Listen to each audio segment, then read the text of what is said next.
నమస్తే, నా పేరు నందగిరి సతీష్, జనసేన పార్టీ కుత్బుల్లాపూర్ నియోజకవర్గం ఇన్ఛార్జ్. ఈరోజు మన జడ్చర్ల ఎమ్మెల్యే అనిరుద్ రెడ్డి గారు గురించి మాట్లాడదాం అనుకుంటున్నా. అనిరుద్ రెడ్డి గారు, మీకు ఈ మధ్య నోటికి అడ్డు అదుపు లేకుండా పోయింది.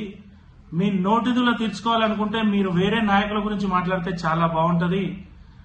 మా నాయకుడు జనసేన పార్టీ అధినేత శ్రీ పవన్ కళ్యాణ్ గారి గురించి, AP deputy CM Pawan Kalyan గారి గురించి మాట్లాడేటప్పుడు కొంచెం మీ ఒళ్ళు దగ్గర పెట్టుకొని మాట్లాడాలి. లేదనుకో మీ నాలుక చీరాల్సిన పరిస్థితి వస్తుంది. నేనేమంటున్నానంటే, నీ రాజకీయ జీవితం ప్రారంభమైంది 2012 వైసీపీలో.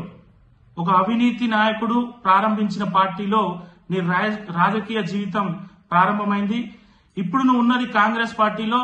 జడ్చర్ల ప్రజల ఆశీర్వాదంతో నువ్వు ఎమ్మెల్యేగా గెలిచినావు, కాంగ్రెస్ పార్టీలో ఉన్నావు. ఆ విషయాన్ని నువ్వు మర్చిపోతున్నట్టున్నావు. ఇంకా అవినీతి, ఆ యొక్క వైసీపీ దయ్యం నీ మీద అట్లనే ఉండి ఇలాంటి నోటితుల మాటలు మాట్లాడిస్తున్నట్టుంది. మీ తల్లి గారు ఆంధ్ర అంటున్నావు, మీ భార్య గారు రాయలసీమ అంటున్నావు. మరి మీ తండ్రి గారి గురించి, తెలంగాణ గురించి ఎందుకు చెప్పలేకపోతున్నావు? మిస్టర్ అనిరుద్ రెడ్డి గారు, ఫ్లాప్ సినిమా అయినా సరే, తెలిసినా సరే 800 రూపాయలు పెట్టి టికెట్ తీసుకొని సినిమా చూసినామంటున్నారు. మరి ఎవరు చూడమన్నాను నిన్ను? జడ్చర్ల ప్రజలు గెలిపించారు కదా, వాళ్ళకు ప్రజా సేవ చేయొచ్చు కదా. ఎందుకు ఇంత నోటిదూలతోని మీడియా రాగానే, మీడియా మైకులు కనపడంగానే ఇష్టానుసారంగా ఎందుకు మాట్లాడుతున్నావు అని చెప్పేసి అడుగుతున్నాం. ఈరోజు ఈ నోటిదూల ఇప్పటితో ఆగకపోతే, నువ్వు ఇదే పిచ్చి వేషాలు మళ్ళీ ఇలాగే వేస్తే రాబోయే రోజుల్లో తీవ్ర పరిణామాలు ఎదుర్కోవాల్సి వస్తుంది.